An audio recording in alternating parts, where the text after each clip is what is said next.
या संपूर्ण राज्यामध्ये मुख्यमंत्र्यांच्या नेतृत्वाखाली गुंडगिरी सुरू आहे.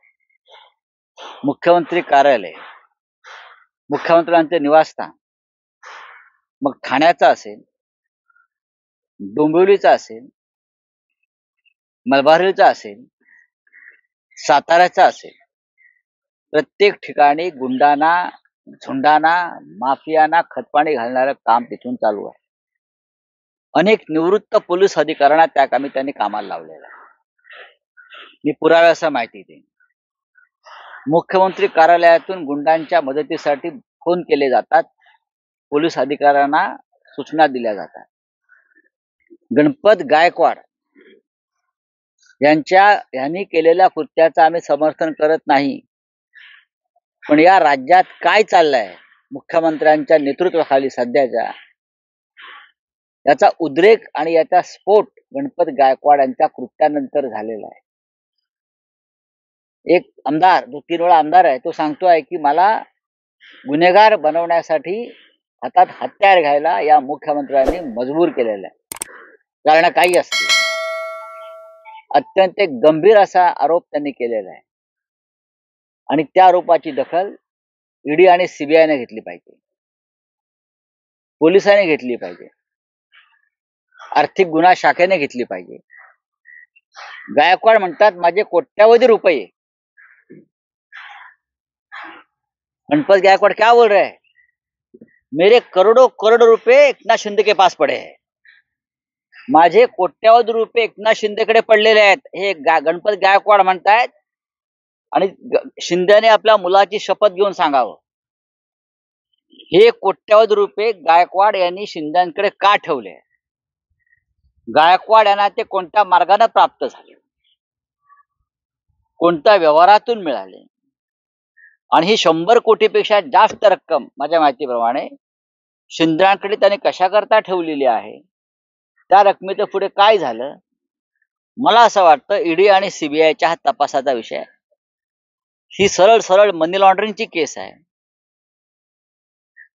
जर हिंमत असेल फडणवीस यांच्यामध्ये आणि अमित शहा गृहमंत्री यांच्यामध्ये आणि खरोखर ते सत्यवादी असतील, तर गणपत गायकवाड यांनी केलेल्या या आरोपाची चौकशी केली पाहिजे. फडणवीस म्हणतात चौकशीचे आदेश दिले आहेत, म्हणजे काय केलं हो?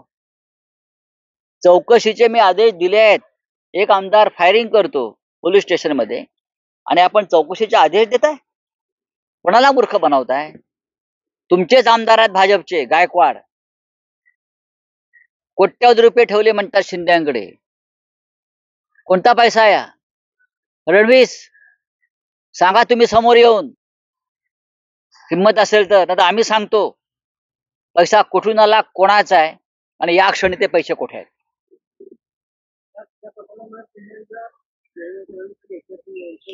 महाराष्ट्रामध्ये सर्व जिल्ह्यामध्ये शिंदेच्या नेतृत्वाखाली ही गुन्हेगारी सुरू आहे. खून, बलात्कार, खंडणी शिंदेच्या नावानं सुरू आहेत.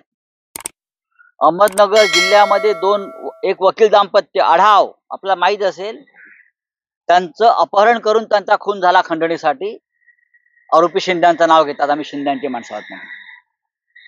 काय करतात विखे पाटील? त्यांच्या मतदारसंघातलं हे अलीकडचं प्रकरण आहे. एक वकील couple, mister and missus Adhav, advocate Adhav, उनको कोर्ट परिसर से किडनैप किया और उनका मर्डर किया गया. Ganpat Gaikwad MLA police station में फायरिंग कर रहा है.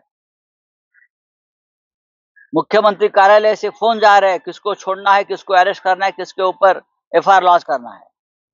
हे आपलं राज्य महाराष्ट्राचं. शिंदेनी बोललं पाहिजे, समोर या, आम्ही तुम्हाला प्रश्न विचारतोय. गणपत गायकवाडने जो प्रश्न उपस्थित केलाय, माझे पैसे कोट्यावधी आपल्याकडे आहेत, कोट्यावधी रुपये, ते कसले आणि त्या पैशाचं आपण पुढे काय केलं? ईडीला माझा सवाल आहे, माझा सवाल सीबीआयला आहे, माझा सवाल लाचलुचपत प्रतिबंधक खात्यातल्या प्रमुखांना आहे.